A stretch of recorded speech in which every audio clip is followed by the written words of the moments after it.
त्या मसाजोग गाव चालू राहणार आहे का बंद राहणार? गाव चालू राहील, बस स्टँड वगैरे चालू राहील. त्याच्यावर ते बंद करायचं म्हणजे काही निर्णय झालेला नाही.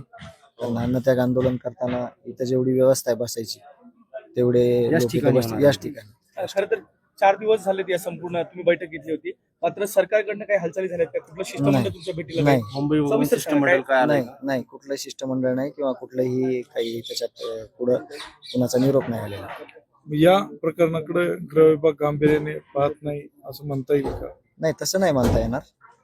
त्यांचं काही रणनीती असेल, आपण आपलं जे न्यायाची भूमिका आहे आपण मांडतोय, न्याय द्यायची भूमिका ते मांडतायत. मग त्यांच्याकडे काय प्लॅनिंग आहे ते आपण त्याच्यावर नाही बोलू शकत.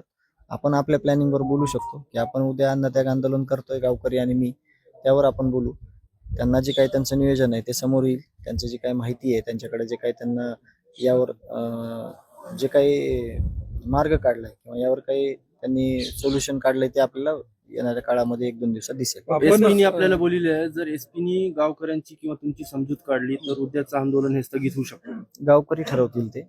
मी त्या जे गावकऱ्यांना घेतलेला निर्णय आहे त्याच्यामध्ये माझा सहभाग असेल, मी त्याला विरोध करणार नाही. जे शिष्टमंडळ आणि गावकरी आहेत ते ठरवतील, त्यावर मी सहमत असेल. आपले सुरेश दस अण्णा जे आहेत ते तुमच्या भेटीला आले होते, ते म्हटले होते की मुख्यमंत्र्यांची भेट घेईल, तसं त्यांच्याकडनं काही अण्णाकडनं निरोप आहे? त्यांचा निरोप नाही आला, पण दुपारनंतर त्यांचा निरोप येऊ शकतो.